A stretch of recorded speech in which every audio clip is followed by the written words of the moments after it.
Here's how not to do a beam. So we have a beam here supporting the roof.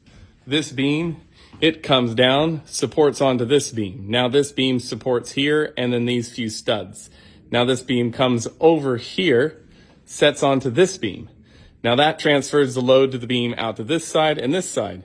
Well, out here, we have no actual full stud under the beam. And over here, well, the beam, it's, yeah, there should be another stud here, or the beam be that long.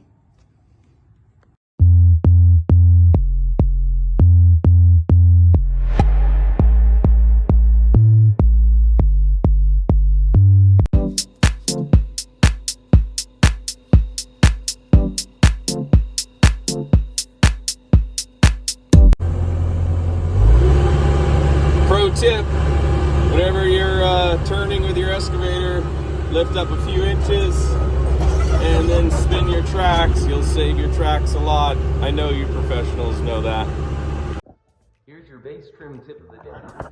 So these bullnose corners can be quite challenging to do at times. So what I like to do is I'll cut a bunch of these pieces for every single corner of my whole house, and I'll lay each individual piece here at each corner. Once each corner sort of has its own piece, I then get 2 scrap pieces of trim here, and I line up the corner to where it's just right. Once it's just right, I like to be perpendicular to my piece I'm working on and make a little mark on the wall, and then I move and make a little mark on this wall to be as accurate as I possibly can.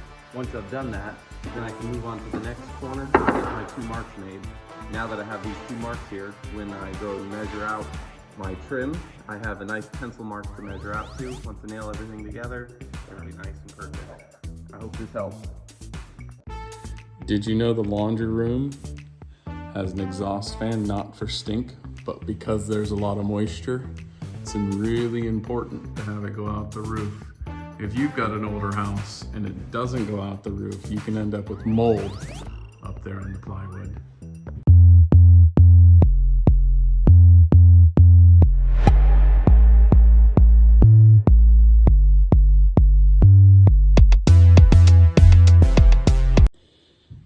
Here's an option for your bathroom, a one-piece fiberglass shower stall. Now I know everybody wants the tile shower stall, but a tile shower stall is 10 times the money of a fiberglass. So. This is how you cut blocks for the wall without using a tape measure. Line your wood up to your side there, line your saw up here, make sure she's square. Move on to the next one. Butt it up. Line her up.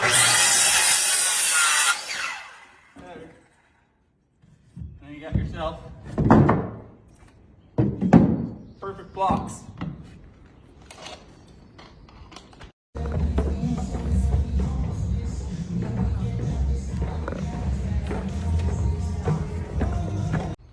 All right, I got a great idea. You know, you see it in all the videos. I can easily break this rock with my screwdriver, right? This'll work. Hey, when you're on the job site, it's always better to work smarter, not harder. Also, you gotta think ahead. So something I like to do, when I'm doing soffit here, I've got this beautiful wooden glulam beam we've stained and sanded. It's all nice and finished. So as I'm putting up all my sheets of soffit here on the ceiling, I made sure I painted these on the ground before I put up the sheets. That way now I've put a fully painted edge up against that beam, and I don't have any cutting to do with a brush in later. Always be thinking ahead on your projects. 1, 2, 3, 4. Go for it.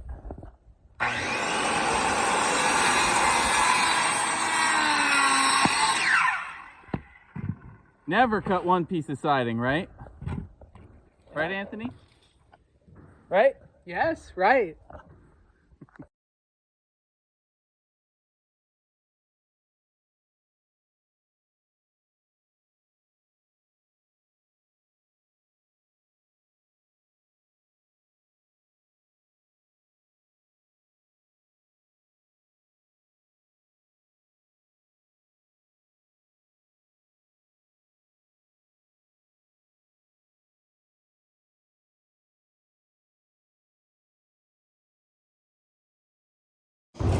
Who in COVID wanted an office in their backyard? Well, here you go.